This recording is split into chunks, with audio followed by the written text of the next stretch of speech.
I feel like I'm at like a I love the dancing. What's up, dude? What's up, buddy? Well, not much. Having a great day. Let's welcome everybody to the show here, to the Wise Agent Society's National Real Estate News. Today we have my good long-time friend, hometown friend, Mr. Matt Kelderman.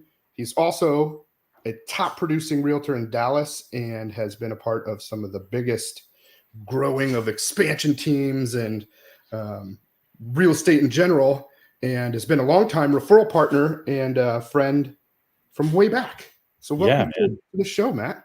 I know. Thanks for having me on, buddy. I'm excited. I've been watching you, and I've watched some of the people on there, and I'm like, dude, this is really cool. So I had to reach out and be like, hey, what do I got to do to hang out with you on Facebook? I'm glad you do.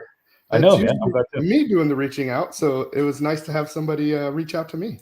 Well, it's like I love these types of conversations so much. One, because they're usually a little bit more casual, and I think people connect with it a little bit better. But people also get to see what real estate looks like around the country instead of just their own little isolated area, which with this market and everything that's happening, I think is terrifying and reassuring for people, probably. But, totally agree. One of the reasons I like it and I love doing it too is because we're getting pretty much the same information from different agents, from different companies, from all over the country. So it's really cool for even the consumer, like our clients, to see this, that we're all, it's the same everywhere. I mean, it's not the exact same, but similar things are happening everywhere. So we're seeing trends live through the perspective of a lot of different people. That's my favorite part. Yeah, no, dude, I'm excited. I appreciate it, man. I'm glad to be on. Yeah, I'm glad to have you. So we'll start out. I'm just going to I haven't really told the folks before how the format works. So I'm going to start doing that at the beginning of the shows. So essentially we're going to talk just a little bit about how we know each other. And then we're going to talk a little bit about your real estate journey. And then we're going to talk about the meat and potatoes of this show, which is the Dallas market. And we're just going to talk about some data and trends and that stuff and what you're seeing there and the overall market. And then if you have any input on or thoughts on the greater, what's the word I'm looking for the country, the economy. The greater economy. I have lots of thoughts about all that stuff. I figured you would. So excited to talk to you. So this morning I was thinking about kind of how far we go back, because we go back really far. We go back all the way to high school. But that's what I was going to ask. It's Marshalltown, Iowa is where we're from. Yep. Funny that we're both, realtors in different big cities. Yeah. And I just couldn't. Did you go to Franklin? You didn't go to Rogers, did you? No, because I came to Iowa after in 8th grade. So my parents had split up like late in elementary school, and then I lived for a couple of years in Texas, like 6th and 7th grade. And then my dad, who is from Iowa, moved back up there, and I was like, you know what? I don't need to be down here. I'm gonna move back up there. So like nobody really knew who I was for like the first probably year and a half, because I was the new kid and I was super under the radar, right? Like what grade? Then? Kenny Hagan and Matt Pilkington. That was it. Those were the two dudes. That's totally what I remember, is you hanging out with Kenny and Pilka. Yeah, Pilka. It's funny. I had for the longest time I had a tattoo on my arm for Matt. It got covered up because it was I got it in Marshalltown in somebody's attic. It was a sketchy situation. Well, I think we all have tattoos like that. This is my trucker tattoo from Randy's Tattoos in Marshalltown. Freaking Randy's. That's nice. That's nice. Yeah, I think mine was about the equivalent of that. Some nice yellow or nice green ink. That's hilarious, dude. Yeah. So it was cool. Yeah, since high school. And then the weird thing was, even from high school, when you and I reconnected on the referral side of things, I can't even remember exactly how. I know you initiated that conversation, but all of a sudden out of nowhere, because you were in San Diego and Vegas at the time, I think stuff there, but and then we started the referral group, which for the time that thing was humming along. A lot of people caught on and started hounding those groups too. But dude, there was a lot of opportunity there for a long time. Seriously, out of when I had up to 3 teams at the same time in 3 different places, and we were getting an easy 20 deals a year out of it. Oh yeah. That was me for combined. I think you might have been getting that much just in Dallas. Yeah, I think I was getting in the teens of deals every year, right? And everybody got all, and for real estate agents who are watching this, they'll know about this. Everybody got all bent out of shape about the pay for play thing. We didn't have a pay for play group. It was literally like 7 of us who just like helped each other out, kept an eye out for them, alerted people to them, and then we had a really great system for follow up and nailing those things down. I was proud of that, man. When those couple of years that was moving, I was super proud of that. It was super duper cool, and it was really good to see so many people. And by the way, everybody that was in our group was vetted, and they had expectations they had to meet, or we kicked them. And they were also top producing great people just in general. So this wasn't a pay to play. This wasn't some people call them cheerleader groups or whatever you call them, which I am a proponent of cheerleading for the things that are good. So I think it's funny that those people are calling that a negative thing. And I'm like, no, you should, which there's been a bunch of controversy on those. What is it? A lot of those referral groups now. Well, they were talking about the cheerleading group. Somebody made that. Remember, I started making a cheerleading only group. Yeah. And somebody actually copied that and made one really, and it's out there because no, she's out. I think it's Yara who did it down in Florida. Was the one that I got invited to. Yeah. Because like lab coats, agents, people were going nuts. Like, you can't just refer the same people, and it's like, you can refer the best people. That's what you should do, and you should champion and cheerlead those people, the people you know that are going to do a really good job for your client, for anybody's clients. You should be boosting those people. I think that's one of the things.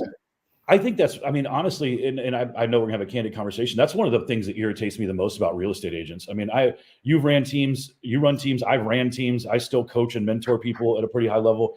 And I think the consistent thing across the board is like, agents don't realize the level of effort that goes into consistently having a lead source spit out opportunity, right?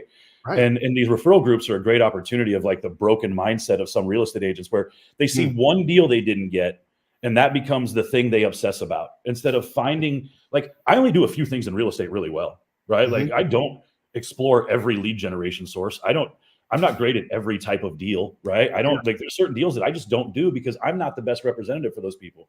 And I think real estate agents get just really caught up in the deals they don't get as opposed to what they need to be doing. And that those referral groups are a perfect example of people wasting energy about something that doesn't even affect them at all. Right. Yeah. It's like, all this, whatever. And it's like, well, sell some houses, like figure it out. And like the other thing about that is, well, you were saying that, well, shoot, now I lost my train of thought.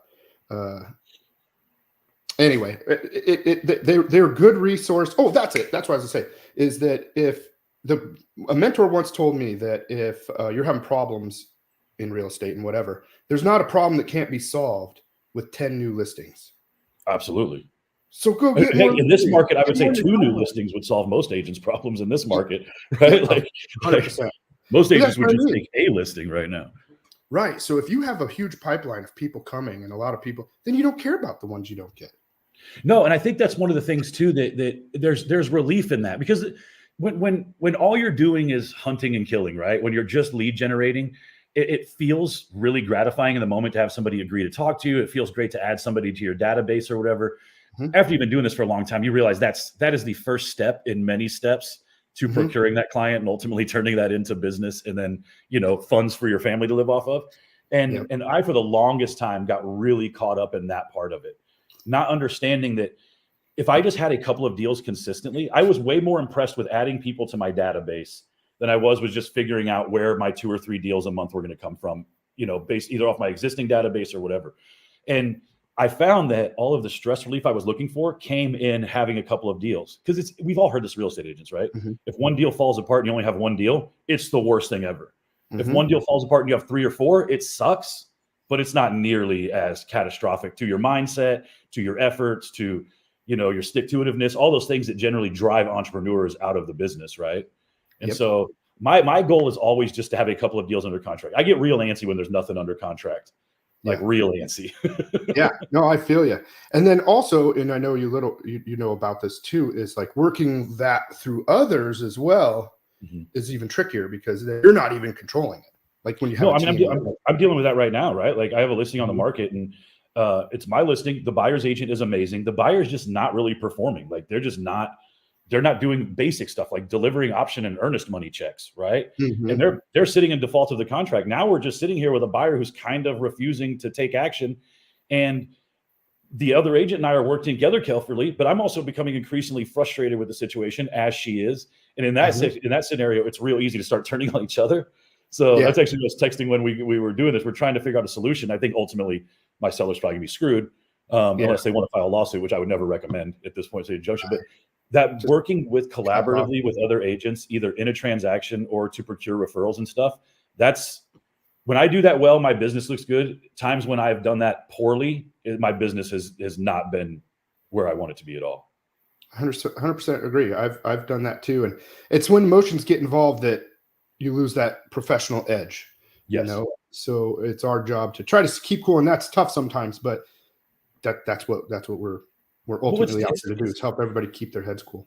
It's tough, man. And I think one of the things, like I used to tell agents that I coached was like, dude, I don't mind telling you everything. I don't mind giving you resources. I don't mind, like, there's nothing that I'm doing that is proprietary in any way at all. I probably ripped it off from somebody else, if I'm being honest, right? Like, but what good agents can do is good agents can go out and show clients the value of a real estate agent. They can show clients because what do the consumers think, right? Like, real estate agents make too much money.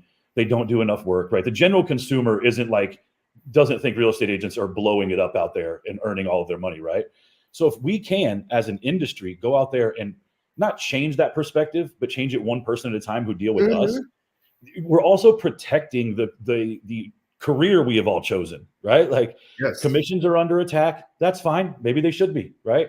You know, value is less present than ever before, especially with the market we just came out of. So I love teaching real estate agents how to provide value for their clients, even if I don't get that client, because they're protecting what is the job I'm going to do, right? Because you know, my schooling stopped in Marshalltown. I didn't go to college. You know, like, I was a bartender for 16 years. This is it for Matt, right? Like, I now cannot go work some other job at 44 years old that's going to take care of my family the way this does. So I'm all about protecting the industry we're in, and I think agents are key to that. Yep, and I love that about you, and I'm the same way. So I think it's important to be active in our community, our real estate community. So I'm in like some board committees, and I try to participate in board activities just to be a part of the greater collective of agents and be volunteering and pouring in that way. And there's a lot of other ways to do that too. But it is important that we're all helping to raise the bar for everyone, and building relationships with each other is a huge part. And I think many agents out there might not have that abundance mindset where they don't understand why you would build relationships with other agents from different companies and stuff. I've been doing it from day one, and it's always benefited me because of the camaraderie, the learning, the professionalism. And then, of course, if you have a deal with somebody that you know and that you have a good relationship, plus you have a good reputation in the community at large, well, then everything's a lot easier for you. Well, and you and I, this, you know, at least for the whole time that I've known you in real estate, we've been in the middle of the East Coast, West Coast real estate rap battle, right? Like, it's either at Keller Williams or at EXP, right? Which, for people in the real estate industry, they understand kind of that weird beef. I don't understand it. Like, it's the stupidest thing.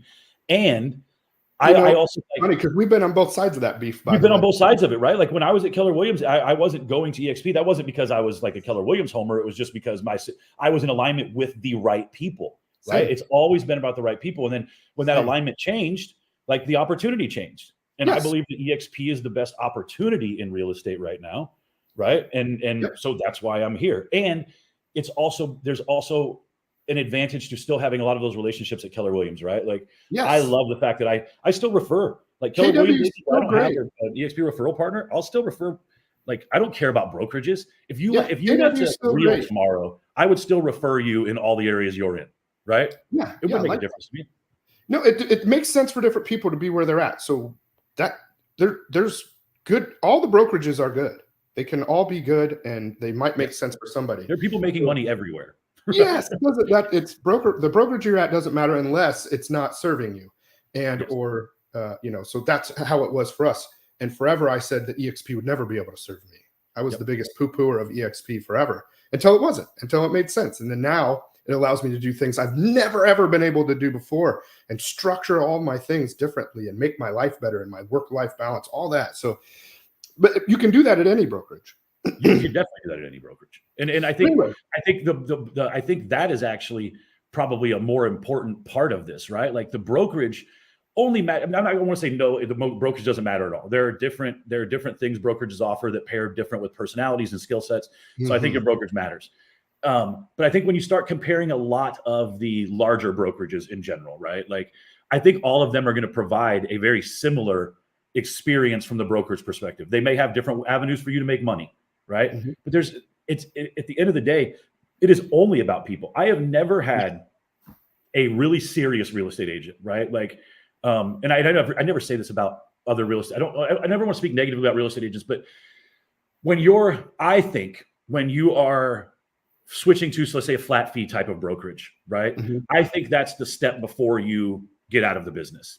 When you're from a regression standpoint, meaning like for some agents, if you're doing it financially, and then this is where I was going with this, if you are making that decision solely based off finances and not the people that are there and the people you're leaving, it will cost you more money in the long run. If you are just making that, because one, it'll probably get you out of the business completely.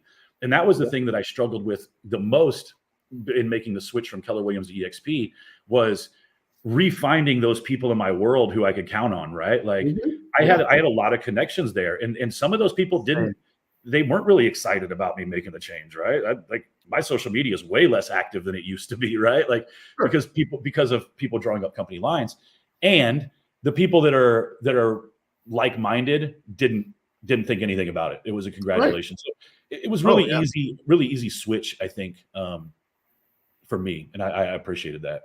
Yeah, no, I'm happy that it made sense for you and that you came over and you didn't join me. And now we're going to end the show because I'm over it. Because it's like that's it. We're not even to the point. And it was, I know you wanted to get in a little bit about kind of background stuff. Yeah, let's do that. That's what I was going to kind of move into. Tell me your journey of tell the audience. And I mean that kind of leads us into this too, because I got licensed in 2012, so I came in after the big collapse. It was on its way back up by the time I came in. So this last couple of years has been my first real like bizarre real estate market, with how everything got crazy after COVID. And then, in May of last year, everything kind of, starting to move back downwards. And now this interest rate / stagnant market that I feel like we're in a little bit. So I had never really experienced that when I got in, and I was an individual agent for about 5 years. And I tried to start my own team, right? Everybody tells you start a team, 7th level, which, I don't think actually exists, but whatever. I know very few real estate people who sold their real estate team and retired into the sunset. But I have a couple, maybe. One that I can actually think of. Yeah, I mean, and look, that's kind of where my journey ended with Keller Williams, was because someone was able to do that, right?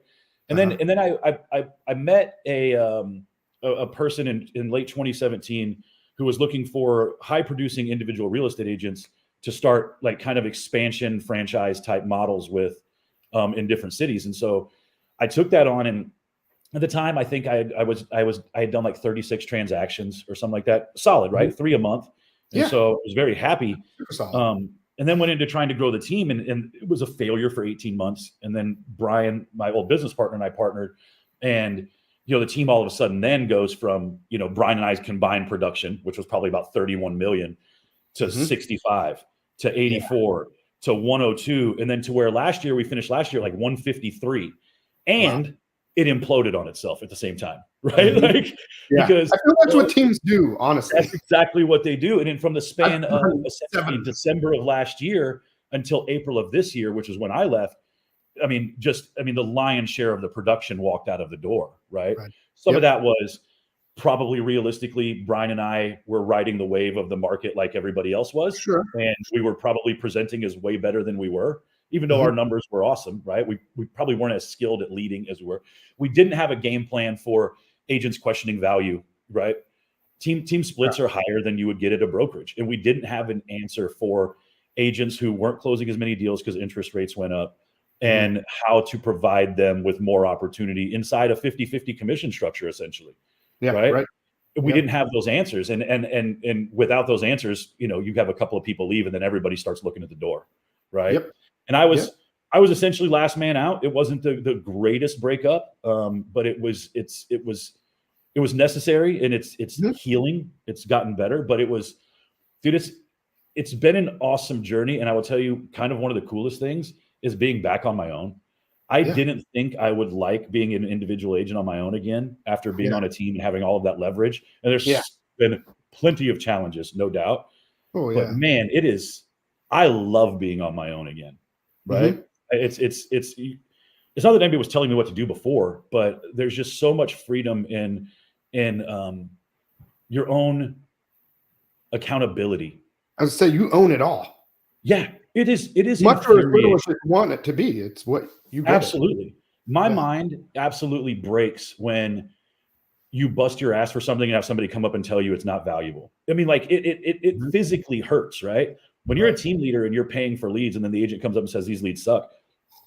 It doesn't hurt my feelings, but it hurts my wallet, right? Because they're not going to work those leads as hard as they can if they think they're not good, right? They're not going to utilize all the systems. So you find on a team developing this massive P&L to try and bring everyone value, and so much of it goes unused. And when you're on your own, you can still slack. I've done that plenty of times too, but there's just so much more personal accountability to getting things done. When a lead call comes in, I'm the only person who has to call it. If it doesn't get called, it's 100% on me. Yep. And I find that very liberating, right? Yeah. I've built and imploded probably 7 teams in my career. Right. And it's tough, man. Like it beats you up. But every time I learn, I do better. We put things together better. The way I have it structured now is amazing. And I don't think they're designed to last forever. Here was the other thing too. I don't think teams or agents on teams are designed to last forever. No. Right. But that also puts you in a headspace. And to the agents who think about starting a team or have done in the past, I always tell people to think about it really hard, because it is your life is going to get exponentially harder leading others, and succeeding through others is terrifying. And I experienced it firsthand, right? Like, dude, there was not only was I selling a lot of real estate, I was probably bringing in 150, 200 a year in team profits. That evaporated overnight. Yeah. I mean, in April, those checks stopped, and you got to go out and rebuild that. And I think that was one of the things that was so beautiful about EXP for me, was because I view EXP just as a director of sales model, right? Mm-hmm. Agents who come into my world and we want to partner EXP, I can help them in a lot of ways based off what I used to do as the director of sales on the team. Yeah. I don't ever want to be responsible for someone else's P&L again. Yep. But I can still coach and mentor you. I can still provide you with resources. I can still, how many listing presentations I have? I probably have 6 or 7 different listing presentations. You want one? Here's one. Go give it to a guy on Fiverr and have him rebrand it for you. I don't care, right? Yeah. Like all of the things that people get bogged down in, it's really easy to provide those things. And then if they're really about it and they're really hard workers, then they will be responsible for their P&L, right? Yeah. And then I can focus on higher level questions, which is what I like. I love it too. And just so everybody knows out there, this is not an EXP show. This is I just happen to have on an EXP agent. So that's why he's talking about the brokerage he's at. I happen to be there too, but that's not typically what our show's about. But I will say that what this company has allowed for me to do, and you, and what you were just talking about, is like I have a whole coaching system. I run it just like I ran my team, except it's all free now.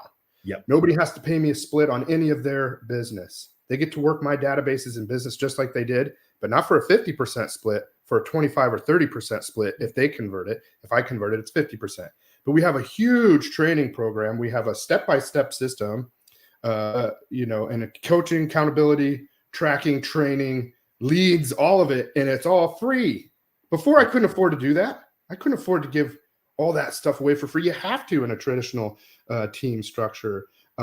Do the 50-50 and all of that. And now I don't have to at all. So I have this. I just want agents to succeed, man. It's like there's just so much crap out there that blocks agents, right? I've heard it said before, the fastest way to make money in real estate is to sell things to real estate agents, right? Yes. Like, because we're always looking. I just did it the other day. I don't know how to run Facebook ads at a high level. So I paid some dude $250 to run some Facebook ads. I got my first lead in yesterday. It was it Will Hegman? But no, it was not. It was not. I should. I've ran through some other people. This was just something that I took a flyer on that probably. Stuff. It works. You want leads, you'll get them. And that's and this was. I mean, this was a lead that was. I didn't even know a house at this price point existed in Dallas Fort Worth that I got this lead on, right? And of course, it wasn't a good phone number and those types of things. Yeah. I'm still trying to figure out what the heck to do. Yep. With so many things in real estate, right? Digital. And everything changes all the time. So once you feel like you got to hammer down, like they're nailed down, it changes. So that's the beauty of a great real estate agent is flexible and will succeed in any market. Who the heck was I just talking to? I was like, a friend of mine in Las Vegas, a client.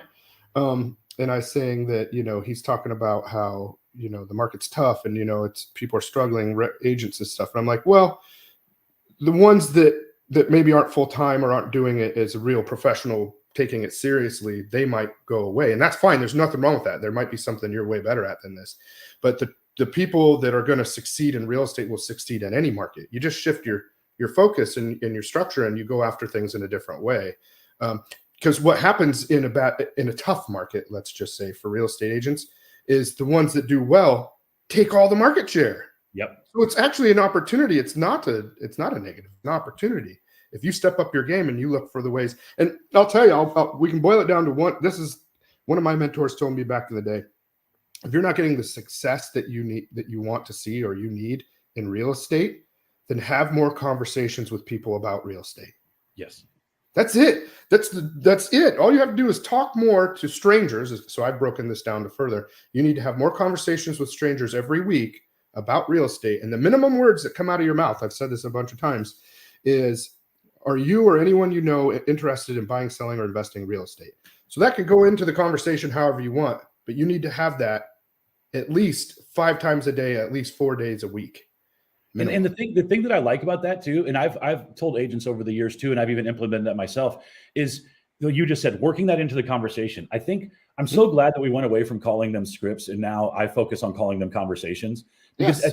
I think there's a mental shift if you're just having a conversation with another person, right? Yes. If I feel like I have to say a certain set of words and that's going to get me a certain outcome, which it doesn't, by the way, you can get closer to it, but just because you say the right words doesn't mean you're going to get what you want. No. And finding a way to work that more seamlessly into a conversation when you're just talking to somebody about real estate, because that for me was the hardest thing for the longest time, was thinking that if I didn't say it this exact way, right, nobody was going to buy into what I was talking about. And so I spent the longest time trying to internalize terrible scripts and I would go online and read what other people said, and I would try and internalize all of their stuff the way they said it. And as soon as I started, once I knew the information, right? Because I do think you do have to learn it first before you can say it your own way. Definitely. First, learn the script. I mean, just learn the words. Just learn it. But then you can play with it. Then it's not even a script. Now I just know when I talk to a buyer, I know that there are a few things that I need to get out of that conversation when a new buyer lead comes in. But I don't need to ask them in any specific order anymore, right? I don't need to. And sometimes they'll answer that question before I even get to it. And then if you're just sitting there scripting, now you're asking a question. You're thinking of your next question before you're not listening. And those conversations are brutal to hear. Yeah. I started off with a clipboard, and I still run clipboards. That's one of my trainings, is take a clipboard, have a Tom Ferry open house dialogue script right there, and read the questions and write down. So I would meet the people. I mean, I'm talking my first open houses at multi-million-dollar houses in Las Vegas. I started off on a luxury team. I didn't know anything about anything, but I had my stuff here, and I just printed out 20 copies of the script, and they were just questions. So I just asked them the questions. Hey, I'm Shay Hasselman with Keller Williams. How are you? Get their name, blah, blah, blah, have them sign in. And then I'd just say, or I just start reading the questions right now. I'm taking notes just because I don't want to forget anything that you say, because I want to make sure if you have any questions about something, I'll be able to find it. So I let them know that I'm not just creeping on them, writing stuff down. I let them know I'm going to be taking notes. And anyway, and I did that so often and so much that I internalized all of that. But also when I was done, I had this sheet of notes of all the questions to put into my CRM for follow-up. It is and was amazing. It's the way to go. That made me kind of think of something too. I think one of the things that I kind of lost my train of thought there a little bit, but you've got to believe in what you're doing. That is really the key to this. Like, if you don't, like, I hear so many real estate agents, especially around interest rates, just kind of open air saying like, now's just a terrible time to buy. That's not true for everybody, right? Yeah, like if you have a ton of equity and no reason to move and you're sitting on a 3.1% interest rate, okay, it's probably not the greatest time for that person to buy. But there are a lot of people out there. On the opportunity they're looking at.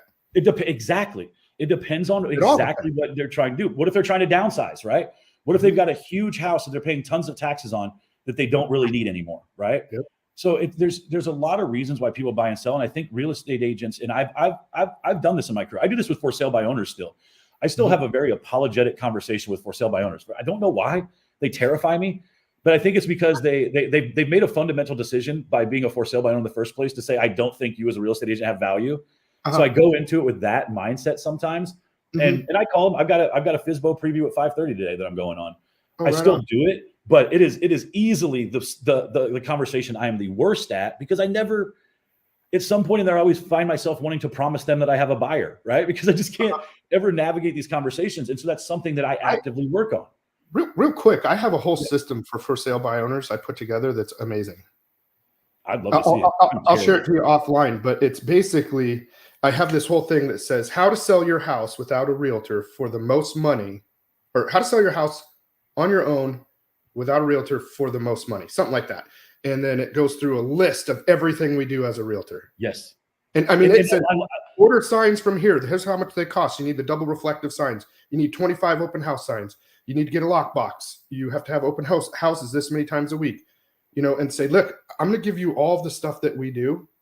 And then I'll just check up with you to see how it's going and see if it's helpful. I think why that works so well, and this is actually what I'm doing today. That is my exact approach. She's only been on the market for a couple of days. She is probably not willing to give up on herself already, right? And if I just come from contribution and honestly tell her everything, I do this with a lot of things. I'll tell you everything I do. Again, like I said earlier, it's not proprietary. Yeah, I'll let you know everything, and then I've got a better chance of when you need help, or if you know somebody who needs help, you're going to think of me, because you'll be like, look, this guy for real just gave me all this stuff. I ended up selling my house on my own, but you should give him a call. That is my approach to real estate in general. It's slow. It can be slower sometimes than the guy who's the hard close, right? Just selling. But it works. I've gotten so many FSBOs out of that deal saying the same thing. They're like, you know what, Shay? You're the only person that tried to give me advice and help me to actually do what I was trying to do. He's like, it's not working out, so I'd like to hire you. So, and you and I know that 85 to 90% of all for sale by owners will end up hiring a realtor because they won't be able to sell it on their own. If they do, we also know the NAR stats are that they'll sell it for 20% less on average than a person that sells it on the retail market. So they're trying to save probably 3% in commission to 6%, whatever it is. It's all negotiable, just so you all know. So they're trying to save 3% and then they lose 20%. So, but it doesn't matter. I'm just saying those are the stats. We know that. So if I can help them in any way, and just like you said, you give them value and nobody else is doing that. Everybody else is trying to get them to sell their house with them. Then they're going to come to you and say, you know what? You've been super helpful. I appreciate you. I'd like you to give it a shot, which I've done. And then I've sold them, and it's the beautiful thing about that too. And this goes back to you internalizing the scripts a little bit, is that you're having a different conversation than everybody else who's calling. Like, you really want to separate yourself from all the other agents. Don't say the same thing they're saying. I call expireds every morning. It's my favorite thing. Really? I'm fairly good at. Yeah, I love it. Have you always done it? I've always called expireds. Wow, I've done it. I've done it for. I've quit at times in my career. Like, I haven't done it as consistently as I wanted to when times are good, right? Wow, I didn't know you did that. I love calling cancels and expires. Hammer and mofo. Yeah, it's an easy conversation for me, because I do know that there's a solution for most expireds, right? Most people who come off the market, there is some sort of solution. Now, that solution may not be what they want to hear. It may be they were priced too high. But I love an expired that is overpriced with terrible pictures, because I know that is a sellable home, right? And so I'll call most of them. If you want to tip, I don't typically call homes that have been built in the last couple of years, especially in our market, because there's so much new construction. If you just bought in 2021, a brand new home in 2021, there's probably other homes being built around you. And so I'd look for something a little bit. New homes, it's hard. Well, it's just so hard. I mean, the new homes are still offering warranties. They're offering amazing interest rates. Yeah. So it's like, if you're just selling your home in that same community, you're probably going to get passed over, right? Like, tough. One of my favorite scripts for calling expireds is I can't remember. Hey, so-and-so, I'm calling because I just saw your house came off the market. What the heck happened? Yes. And they're like, what? Like, what happened, man? Houses are flying off the market. It's a seller's market. There's usually 3 reasons a house didn't sell. Yep. It's because your agent didn't actively try to sell your house. It's because you have bad pictures, because the condition and price, whatever, you know what I mean? Yep. I started off with it. I kind of yell at them. Not really, but I just say, what the heck happened? That's crazy. It's a beautiful pattern break too. Because again, like I said, people are sitting there and like, hi, Mr. Black, this is Matt Kelderman with Keller Williams, and I'm just, you know what I mean? Like, it's like that type of stuff, or EXP or whatever, right? Like, I didn't use Keller Williams intentionally. I'm just saying, like, a lot of people are using that same line, and if you can do any kind of pattern break, They're already what pissed. I like to do with expireds is I don't have a very long intro because I feel like they're going to hang up on you if you're just sitting there rattling, just running at the mouth. So for me, it's really quick. Hey, Shay, Matt Kelderman with EXP. I saw your home came off the market. You still trying to get it sold? Yeah. Right. And then now we're having a conversation, right? Or we're not because you hung up on me. I don't care. One of the other ones I used to say is, or I said, what the heck happened? He's like, what? He's like, what do you mean or something? I was like, well, was it Trump or Obama's fault? I know. Was it Obama or was it Trump? Who got you? Yeah. And then they'll be like, he laughed, and start doing it. So, I mean, I just throw out different stuff to like get them off their game and start thinking, oh, this guy's different. What's up with that? Well, and we were talking about our markets too. I mean, that's I was looking at some of those Redfin trends that you directed me to before. And, yeah, let's get into that in a minute too. Yeah, I mean, and there was one that I was looking at too, just looking at the 5-year. And I know Tara's, if she wants to pull this up, I kind of want consumers to understand how high everything got and what's been happening, right? Because in May of 22. If she could pull up the median sales price trends for Dallas for the 5-year and kind of click through these, because one of the things that I think happened, we saw the extreme spike in May of 22. And a lot of the conversations I'm having with people right now that don't think it's a good time to sell, they just think they've lost all that equity, right? Uh-huh. But when you can see numbers from, let's call COVID February of 20, right? I don't know when they locked us down. Maybe it was March. Right. And then in June, here locally, you saw everything kind of open back up. I know this wasn't the case for every state, so I'm talking about Texas specifically. Mm-hmm. You could see the market take off like a rocket. I got my Texas cup for you. Nice. Can I share this? Do I need to hit presentation or present? Boom, there we go. So yeah, right here, like if you have the 5-year trends and you just drag it over until you find May, which will be this huge spike that you see right there, right? That'll be your huge spike. But look at what's happened. Even if you just look at today from May, we are not median home price wise. We are not that far down from where we were in May, right? And if you go back to March of 20, which is kind of about, I don't know, the first quarter of that trend, we're still up. Let's call it the median sales price was maybe around 340 then, whereas now it's probably, that says 421, right? There is still a ton of equity for people who own their homes, especially before COVID, right? And this is what I tell real estate agents all the time. You're not having the right conversation for everybody, because if you're just telling people now is a bad time to sell, well, dude, if you bought your house back in, November of 2019, and you're in a financial situation that you need to move, downsize, or even just get access to that money, you're sitting on a pretty fat amount of cash. Oh yeah, right? And especially if you have refinance. And I think this is this. Go ahead. I was gonna say, have you seen the rate trends lately? Today, I got mine. They're trending back down, which is good. I just got one in my inbox from the one that I track. It's 6.35, no points. Here's what I like to see right now. We see all of the economists, and I take this with a grain of salt because I think everybody's guessing to some degree, and we live in a society where information changes so fast that the car swerves all over the road when it comes to interest rates and what Fed Chair Powell's trying to do and all that stuff. Exactly.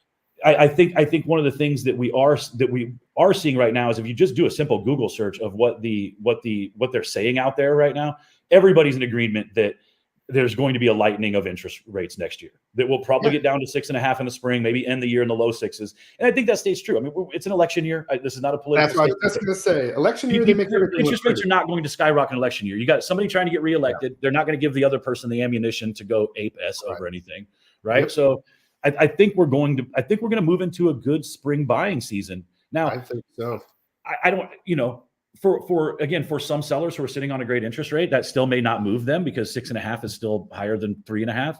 But I think we're going to see buyers back in the market, and not just cash buyers. Do you know I don't know what the stat is on this, but I heard the other day, I think it's like 35 or 40% of deals are cash right now, which that seems bananas to me. Yeah. Did you know that 30% of all homeowners don't have a mortgage? I think that's awesome. Yeah, and then it's 30% of people don't have a mortgage. 30% of the people have a mortgage, and 30% of the people don't own a house. So I was going to say, so that's taking into account people who just don't even own a home and just saying they don't have a mortgage. Yeah, that's what you do, by the way. You do, by the way. Anybody who says they don't have a mortgage, every month when you pay rent, you're paying someone else's mortgage. That's an old, played out deal, but like we also we need to keep this in our minds. That's true. You are paying a mortgage every month. It's just not yours. True. So I always say you might as well be paying your own mortgage instead of your landlord's. Exactly. And days on market is the other thing too. I mean, like we got way down in days on market, but we're still not even up to where we were pre-COVID, right? If she'll click down that last trend on the days on market, I mean, you can see where it got really low, that dip right there in 22, where it was like below 10 days on market. That I never want to sell real estate in a market like that ever again. I mean, what a beating that was for everybody. Yeah, right? It was tough for buyers, really tough for buyers. Sellers, but if you look at days on market compared to, if you look at days on market compared to March of, you see where it dropped off in March of 20, right? Like February of 20, everything was still, COVID hadn't hit the world yet. You know, it was still in China. We weren't worried about it here. And then you just see March of 20, it just falls off the map. But even in March of 20, we saw the exact days on market that we're experiencing right now, right? In 2008, we sold 4.1 million homes, I think the number is. That's the year that everybody thought the real estate was the worst. Yep. Or 4.1 million homes. I think we're projected to sell about 4.1 million homes this year as well as a nation. Oh, wow. Now, we have higher interest rates. We don't have the great incentives for first-time home buyers that we had back then. I'm not saying it's the same market. Prices are up instead of down. Prices are up instead of down. Like there's a reason why people aren't engaging with this market, but all of the numbers that we see, like typically compared to what we think is a bad market, we're seeing in this market right now. And I think we're probably at the basement part of how bad this is. I feel like it. I feel like we don't have a crystal ball, but I'll tell you one thing. I'm in contract on a property right now with a $500,000 ROI in Iowa. Wow. Like I'm walking into it. I mean, this is a cat pee house. It's like so much needs work, and it's only like a 9-year-old house. It's cool. Yeah. And it's a 14-acre property with 2 buildings, all this stuff. And the property needs cleaned up and all this stuff that I'm going to do to make it badass. But the ROI is literally $500,000. I'm walking into it in current condition, $75,000 appraised over what I'm in contract for. Yeah. And that doesn't count the 2 buildings because they don't count those, and they don't count the land, past 10 acres or whatever. But anyway, there's opportunities out there. And I'm talking about in the Midwest, in Iowa. Yeah. But you can find even better ones you can find great ones in other places too. Not usually with that big of a spread. Usually with that big of a spread. And here's the thing is, I mean, you're going to hit home runs. Like if you're out there doing your due diligence and stuff, you're going to find home runs too, like that. Right. Like that just comes from grinding. I've done it a lot. The previous company I was with, Livian, Adam Hergenrother, the guy who owns that company or did, he has a company called BlackRock Construction. And there's a gentleman named Kim who works for them. And I was listening to him talk one time, and he said for every 100 deals they get that they run numbers on, only 1 or 2 of them make any sense. Right. And I heard Hormozy talking about this today too. Sometimes we're doing the right thing. We're just not doing enough of it as real estate agents, right? We're knocking doors. We're doing open houses, but then we're like, dang, these open houses suck. No, you're just not doing enough. Or we're doing open houses, and like you said, putting out 25 signs. We're only putting out 5 signs. So it's just not enough, right? You have an open house, man. Yeah, don't even have it. Yeah, don't even have it. We're not putting it in MLS so it doesn't syndicate to Zillow, right? We're shooting ourselves in the foot. The activity's right. We're just not doing enough. Yeah. And I think that's most real estate agents who are probably struggling right now. Terry, why don't we scroll down a little more and look at some more data? This demand number is this demand tab too, where it says list price versus sales price. It's showing at 97.6. If I pull the MLS though, right now, it's a little bit more off than that. It's actually like closer to 5% off. Okay. These rough numbers are rough. This is just from Redfin. This is just from Redfin. But here's the thing: is I like about that number, and this is more of education for real estate agents. But if your list price versus sales price is better than the current average in your area, that is absolutely a selling point for you when you're talking to for sale by owners or expires. Anybody who's questioning commissions, right? Show them how you make your clients 2 or 3 more % and you pay for yourself. Again, that's not a new idea, but this market you couldn't use that number for the past couple of years. It wasn't sexy enough, right? Everybody was selling for 103, 104, 110 over list price. So like you'd almost shoot yourself in the foot if all you were doing was 100% of list price. Right? You didn't think it was good. You have these numbers now to have in conversations to show people. And then these other 2 ones where it's like, I think if you click on the home sold above list price, again, you can see in May of 22, almost 70% of the homes were selling above list price. It's 22.2% now. right? Yep. And homes with price, there's 35% of the homes have price drops, which again, I would even challenge that's probably more. That's the reason for home buyers to be in the market right now. If you're an agent and you're telling people that they should not be in the market, that is foolishness. That's what I'm saying. In the span Depending on their situation, we're not just saying go out and buy a house, but if it makes sense to you financially and you can swing that interest rate until it will come down one day, who knows when, most likely it has, historically over the past 100 years. So the chances are good. But you can never renegotiate your purchase price on your house. Right now you can. Yes. Right now you can. You can get, like you said, buy downs. You can negotiate. I have a buy down on the house I'm buying too. All of those things that we're talking about, but like to be, and here's the reason why I do think we as real estate agents have to start understanding these numbers at a higher level and just really so many of us weren't great with percentages and fractions and all of these things in school, right? And so like now we see it as adults and we don't really understand a 50% difference in the amount of homes that are going over list price compared to where it was. That is an astronomically good news for buyers, right? Mm-hmm. That should be shouted from the rooftops. We see a lot of people right now doing all they're telling people is, hey, when interest rates drop, there's going to be a frenzy again. A, you don't really know that.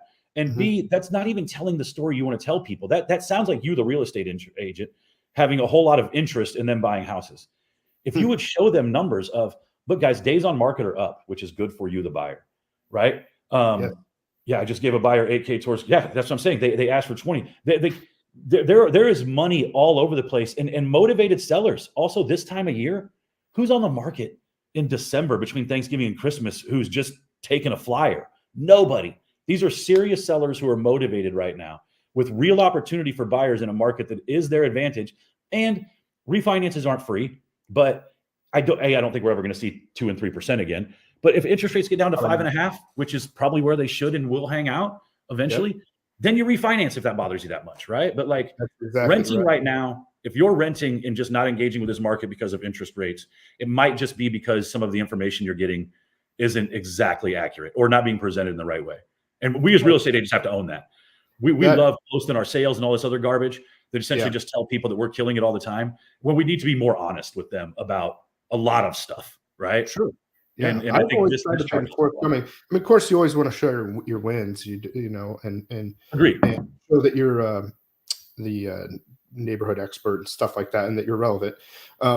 Real quick, that was from Adam Williams, our hometown homie from Marshalltown, that was talking about gave an $8,000 closing costs to the buyer, and they asked for $20K.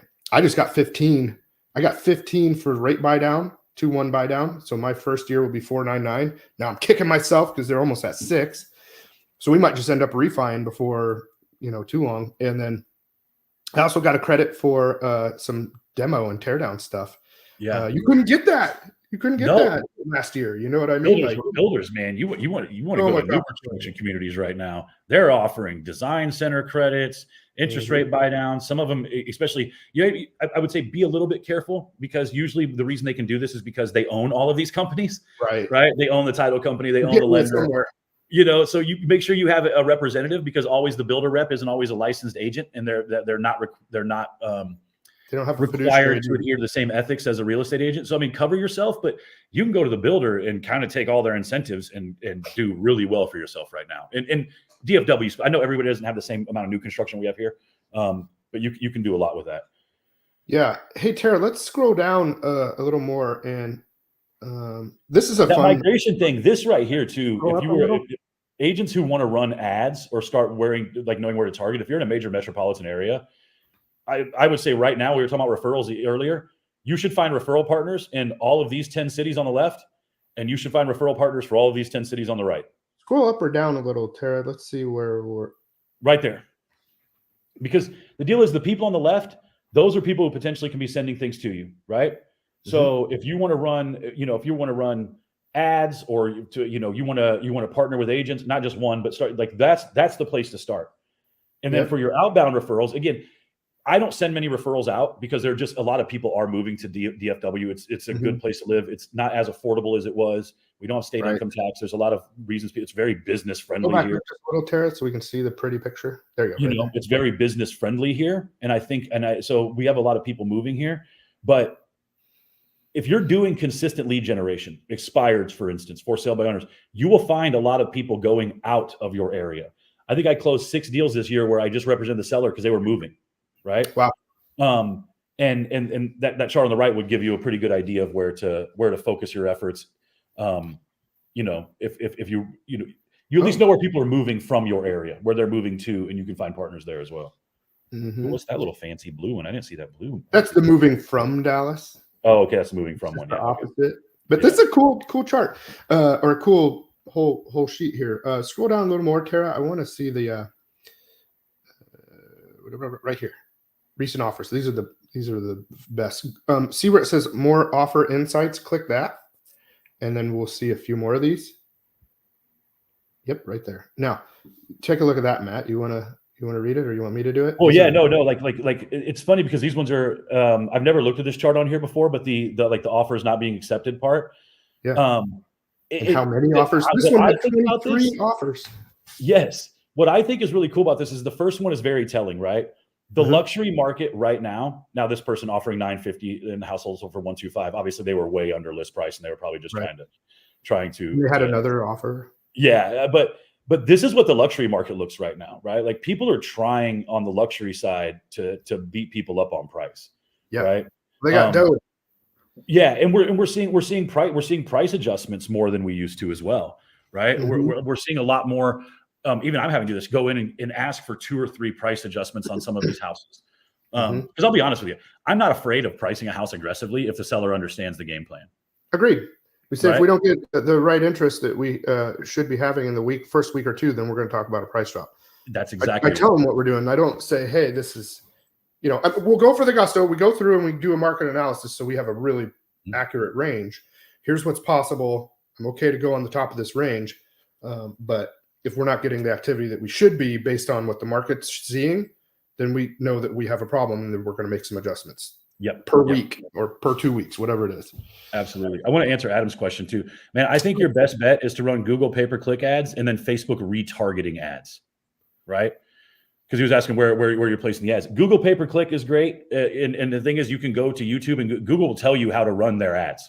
Like they want you to spend money. They will teach you how to optimize your ads. You got to spend some time at YouTube University to do it.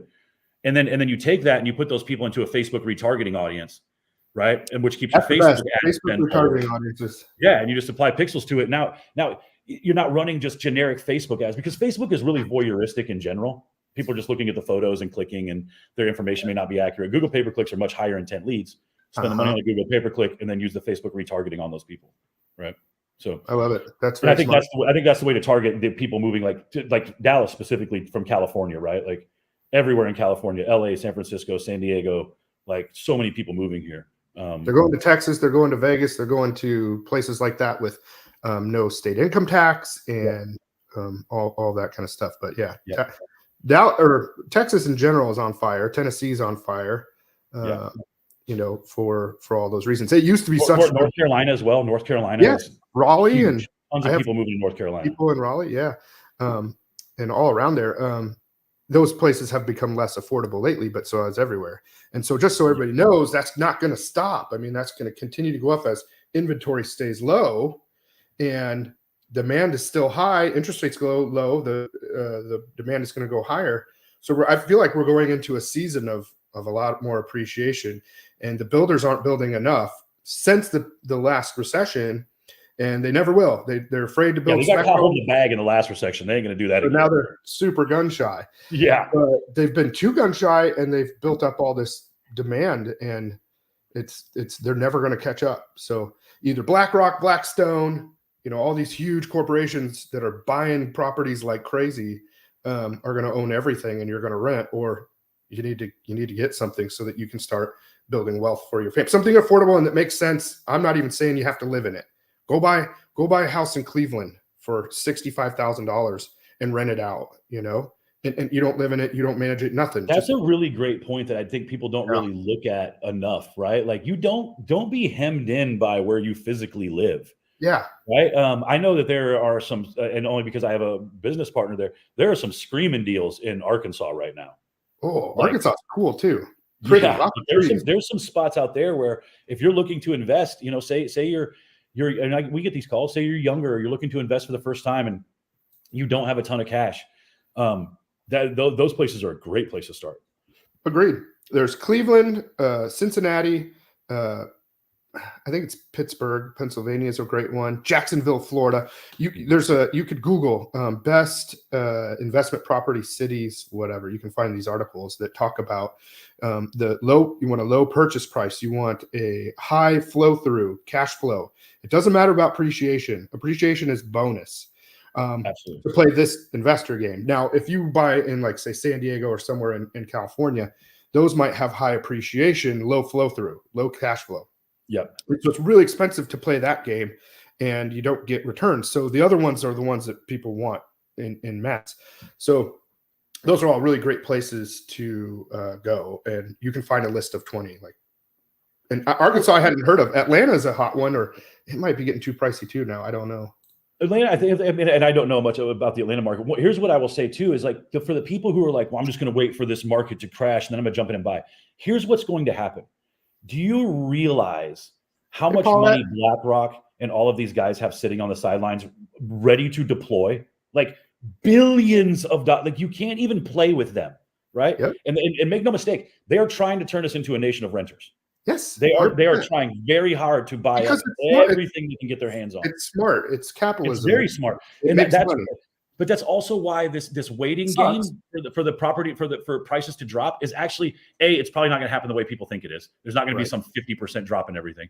And before it even got bad enough, all of these companies would come off the sidelines and start snatching up everything, which would restabilize.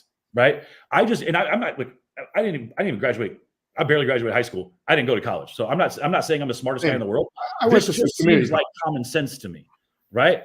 Yeah. These huge companies that have more money to play with than anybody else are willing to not even take a loss. They're willing to maybe pay a little bit more or jump into the water a little bit earlier than everybody else to start buying up inventory.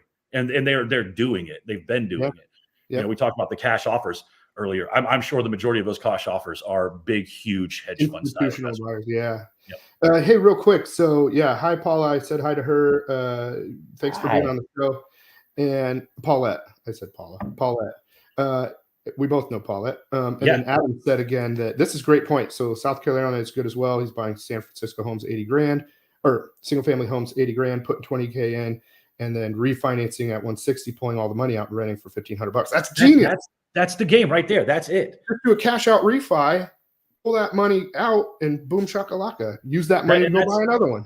That is the financial literacy problem that we have, right? People just don't know that's not easy, right? There's risk involved in that, right? Like he's going to be all in at 100 before it's not riskless, but that's a time. If I had those come across my desk, I'd try and pick those up all day long. 1636. Yeah, so whatever he's going to keep 16 in probably. Yeah. He probably have to leave that in there, but then he's getting $1,500 a month for a $16,000 investment. Yes. That's good money. That's great money. That's great money. I know there are some places in Cincinnati, and I haven't looked in a year or two actually, but you could buy this is a couple years ago, but you could buy them for about $40,000 and get one with a $1,100 a month renter, Section 8, that's been there for 15 years, is never going to leave, never going to come, never going to do anything, and no appreciation there. But if you got a mortgage, like I said, and so it depends if you're putting cash or whatever, but if you put a mortgage in, and that's $8,000 on a $40,000 house, and then $8,000 in gets you, let's say it's $1,100 minus, say the mortgage is $300, so that's $800 a month. Pay $100 to a property management or whatever. You know what I mean? Then you're like, what's that? Cash flowing $700-800 a month, depending if you have what your maintenance reserves are going to look like too. But on $8,000, so this is a similar deal, just different. So he's got $500 cash flow at 7.75 rate. That's crazy. That's great. And the good thing is that rate could probably only come down, right? Like he's not going to refinance it at something higher. So those numbers are just going to get more attractive, and that cash flow will come up. This is the other thing too that I think, and you let me know. I know we've been on for an hour. I don't know how long you run these, but we'll wrap it up here in a minute. I think one of the things that I would encourage people to do around this conversation is find people who are willing. If you're going to learn from somebody, and I'm not going to call out any of these necessarily investment influencers, but like the guys who are just sitting up there telling you like, oh, just go, figure out a way to buy 10 houses. That is not useful information. Find people who are willing to show you and break down their deal flow, right? that they'll tell you exactly how they financed it. Brad Kiger does this really well. He's a real estate agent. He's on his group. His last name Kiger. I don't know him personally, but I see that he is willing to share how he finances deals, how he works the deals, the math on all of them. Some of it is a completely different language that I don't understand, right, all the time. Same. But he does a really great job of breaking down deal flow in a lot of these real estate agent groups.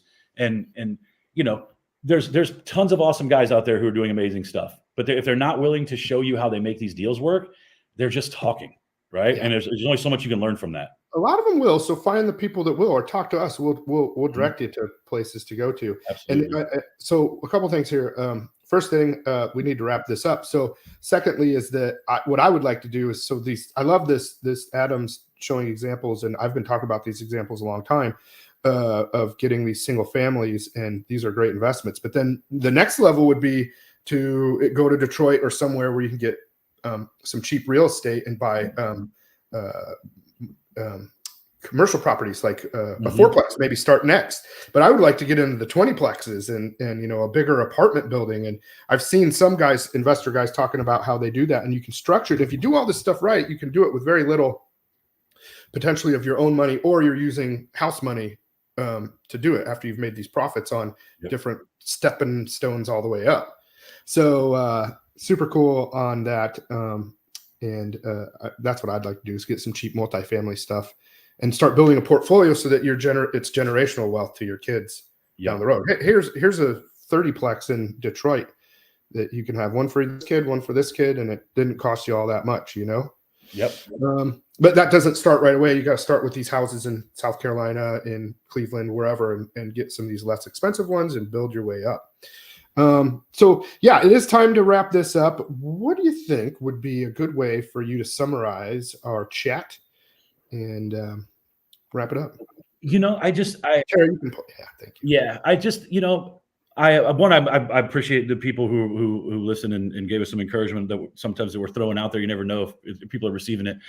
This market is, for real estate agents, it is tough, right? It's if you've only been in this a couple of years, it probably feels really, really tough compared to what you were doing before. This is what real estate should kind of look like, though, right? Homes should not be off the market in 2 seconds for 20% over asking price. That's unsustainable. So one, be encouraged that this is what most of your real estate career is going to look like, and find a way to go out and push yourself a little bit more than you currently are right now. And if there's a consumer watching this, like, find somebody that you trust, right? Shay has hookups everywhere, right? I'm sure he can direct you to somebody. Find somebody you trust who's going to talk to you about the information, not just regurgitate what they read on Google, because it's a much deeper conversation than that. And building wealth doesn't always start with hitting a home run. It usually starts with something very, very small, right? It's just putting away some small amount of money every month, or making some small financial investment. And candidly, renting is usually not conducive to building wealth, right? And so if you are a renter, don't be terrified of this market. There might be some opportunity for you to start building wealth there. That's it, man. I love it. And you brought up a good point. I do know a lot of people, but a lot of people all over the country. And what I like to volunteer for all my guests is that the people that come on my shows are people that come from abundance and want to help see other people grow, and at no monetary value. Like, we're here to give value at all the time. So my point is, of course, we have jobs that we do, but if you want to get some advice or talk shop with Matt or me, we're here to do that for you. If you're an agent or a consumer and you have questions and you need help and guidance on something, we're here to help. Is that fair, Matt? Oh, absolutely. I mean, this is, I am coming from contribution all the time because I don't know how to do it any other way. And this has managed to get me through 44 years. So I'm going to keep riding this donkey this way. Yeah. And we love having these conversations with people. Like, we love it. So, like, thank you for participating, Adam. Cause it's good to have people out there that are, like you said, giving us feedback and participating. And we could talk about this stuff all day. Did over an hour in a blink of an eye. We didn't even know it. No, that's why I looked up and I was like, I could keep going, but this probably has to end somewhere. So we should probably stop.